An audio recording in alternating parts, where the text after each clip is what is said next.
2017년 2월 27일 월요일 이규호의 실전 4주 분석 시작하도록 하겠습니다. 새로운 한 주가 시작이 됐습니다. 그리고 2월 말이고요. 이제 며칠 지나면 3월이 시작이 됩니다. 이제 확실하게 봄도 다가온 것 같고, 여러분들이 새로운 한 주를 새로운 마음으로 활기차게 시작하시길 바랍니다. 오늘 이규호의 실전 4주 분석 주인공은 47세 된 남성입니다. 이분이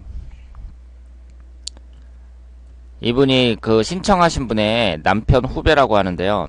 아주 선량한 성품이고 결혼해서 3남매를 두었다고 합니다. 그러니까 애국자죠. 가끔 보면은 이제 3남매를 두신 분들이 있는데, 보통 많이 나봤자 요즘은 2명이잖아요. 그런데 3명씩 두신 분들은 애국자라고 볼 수 있습니다. 자식들은 전부 착하고 아빠도 잘 따르는데 부인과 사이가 안 좋다고 합니다.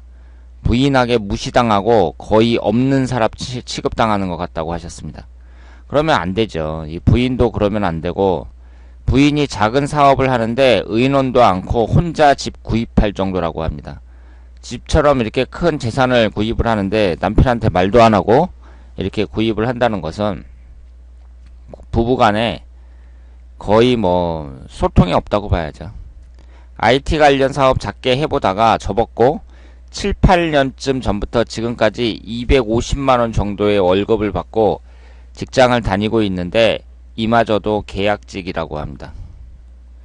250만원이면 250만원이라는 돈이 크면 크고 작으면 작고 그런 액수인데, 일단 애가 3명이잖아요. 그러면 부인이 사업을 한다고 했는데 부인이 어느 정도 버는지는 모르겠으나 아이 3명을 부양하는 그 가장 입장에서는 250만원이라는 돈이 좀 빠듯하다고 볼 수 있죠. 2015년쯤에 몸에 아주 희한한 증상이 있어서 입원을 했었다고 합니다. 원인이나 병명이 불확실한 증상인데 거의 몸이 마비되는 것 같고 말로 설명하기 힘든 이상한 증상이 나타나서 그때 정말 인생 종치는 줄 알았다고 합니다. 다행히 증세는 천천히 호전되어 직장을 다시 다니고 있고 그 운동으로 몸을 단련하려고 노력하나 잘 되지 않고 있고 평생에 워낙 빈약한 몸이라고 합니다. 그러니까 사람이 건강을 해야 되는데 이분이 기본적으로 체력이 약하다는 거, 이것이 이분 인생에서는 큰 마이너스라고 볼 수 있겠습니다. 그래서 부인한테 무시당하고 있는지도 몰라요. 요즘 외국에 있는 친동생이 자기한테 오면 직장을 얻어준다고 오라고 한다고 하는데, 그런데 지금 혼자 떠나면 처자식들과는 영영 거의 이별을 하게 될 것 같은 분위기라고 합니다. 자식을 한두 명 데리고 갈까도 생각 중이고 이래저래 너무 혼란스러운 상황이라고 말씀을 하셨습니다. 그러니까 사람이 가장 근본이 가정이라고 할 수 있어요. 가정에서 부인과 소통이 안 되고 이렇게 정상적인 관계를 유지를 못하니까, 가정이 원래 힘이 돼줘야 되는데, 남자가 이제 사회생활하고 힘들더라도 이 가정이라는 존재가 힘이 돼줘야 되는데 오히려 부담이 되는 경우가 상당히 많습니다. 그래서 이 행복한 결혼 생활을 한다는 것이 말처럼 쉽지가 않다고 볼 수 있죠. 이분의 사주를 보면 신해년 병신월 개미일 병진시 이렇게 되어 있습니다. 그러니까 이 사주의 오행의 구성을 보면은요, 일단은 목기운이 없어요. 식신상간운에 해당하는 목기운이 없습니다. 그리고 인성운이 비교적 강하고요. 나머지는 이렇게 두 개씩 있어요. 그러면 우리가 이 식신상간운이 없잖아요, 지금 이 사주가. 그러면 식상운이 어떤 역할을 하고 식상운이 없음으로 해가지고 어떤 현상이 생기는지 거기에 대해서 한번 고민을 해볼 필요가 있는데요.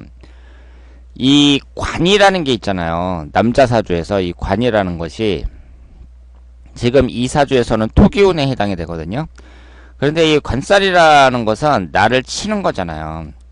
그러니까 이분 사주처럼 특히 식신상가론이 없으면서 관살이 강할 경우, 관살이 지금 2개가 있는데 이 경우에는 나를 친다고 볼 수 있거든요. 그러니까 나에게 해를 주는 그런 역할을 할 수가 있는 거죠.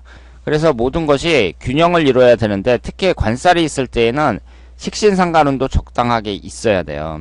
그리고 이 식신상간운이 그래서 건강을 나타낸다고 말씀을 드렸잖아요. 이게 왜 건강을 나타내냐면 관성운을 제어하기 때문입니다. 관이라는 것이 나를 치는데 식신상간운이 이 관성운을 제어하니까 건강과 관련된 것이 식신상간운이에요. 그래서 식상운이 없는 사람들, 이런 사람들은 건강이 나쁜 경우가 많습니다. 특히 관성운이 비교적 강할 때, 관성운이 강하면서 식상이 없을 때, 이럴 때에는 건강이 나빠지는 경우가 많은데요. 이분이 지금 2015년에 갑자기 원인 불명의 병으로 죽을 뻔했었고, 그리고 전체적으로 그 건강이 안 좋다고 하셨잖아요. 그러면 2015년을 보면은 이때가 을미년입니다. 그리고 대운이 임진대운이에요. 그러니까 대운하고 일년운하고 봤을 때 이 지지에서 토기운이 계속 들어오죠. 임진대운도 그렇고 을미년도 그렇고 토기운이 계속해서 들어옵니다. 관살이 대운하고 일년운에서 계속 들어오는 거예요. 그래서 이렇게 관살이 강하게 들어올 때 그 건강적으로 힘들었다, 이렇게 볼 수 있죠.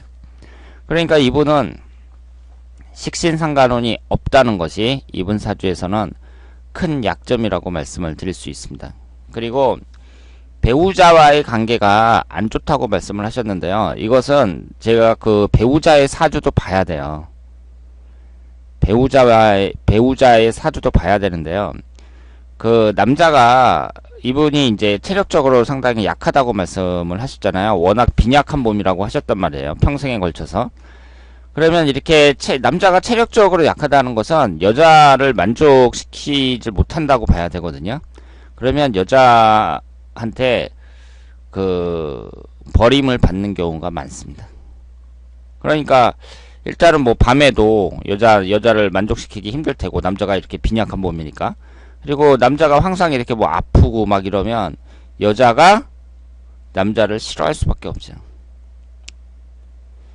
그래서 이제 남자가 그렇게 되니 몸도 약하고 그러니까 여자가 이제 무시해 버리는 거죠. 원래 그러면 안 되는데, 여자가 그러면 안 되는데, 그러니까 여자 사주도 좀 봐야 돼요. 그런데 그 남자가 완전히 무시당하는 이런 상황에서는 그 결혼 생활을 하기 어렵고, 그러니까 이 여자 입장에서도 보니까 애들은 3명이나 되고 그래서 그냥 같이 살기는 한데 남자에 대한 애정 같은 거, 만족도 뭐 이런 것은 현저히 떨어지는 것으로 보입니다. 그러면 이 남자분 사주를 봤을 때는요, 특별히 배우자궁에 문제 있다든가 이런 건 없는데, 지금 이 천간에 보시면 재성운이 정제가 나란히 2개가 있잖아요. 근데 하나는 병신합이 되죠.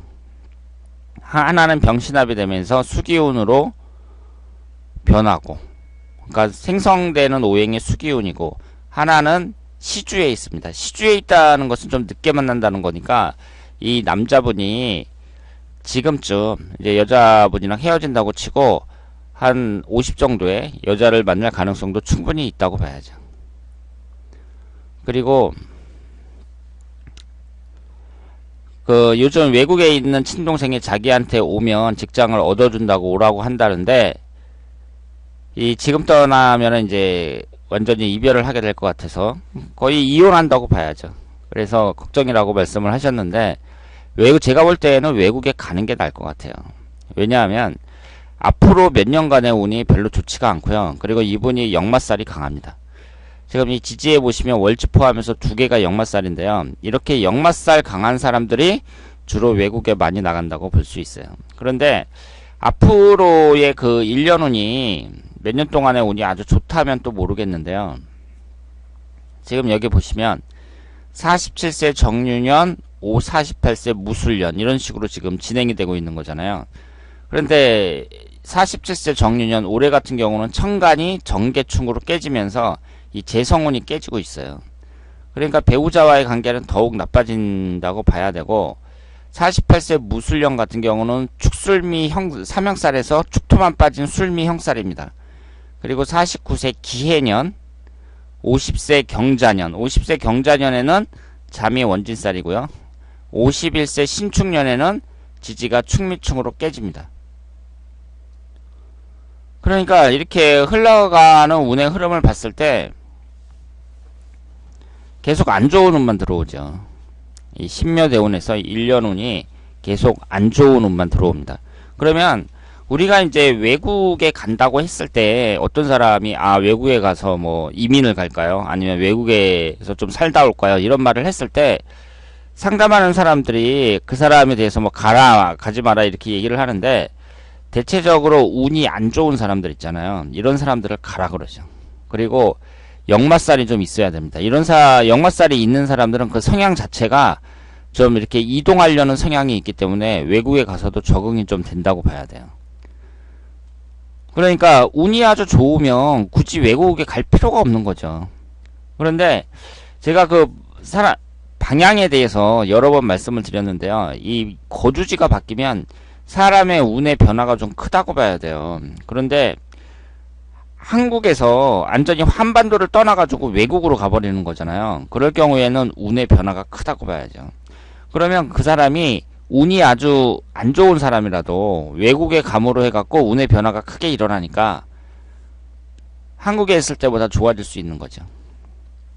그래서 이분이 지금 상황도 안 좋고 그리고 1년 운의 흐름도 별로 좋지 않고 이런 상황에서는 외국에 가는 게 낫다고 볼 수 있습니다.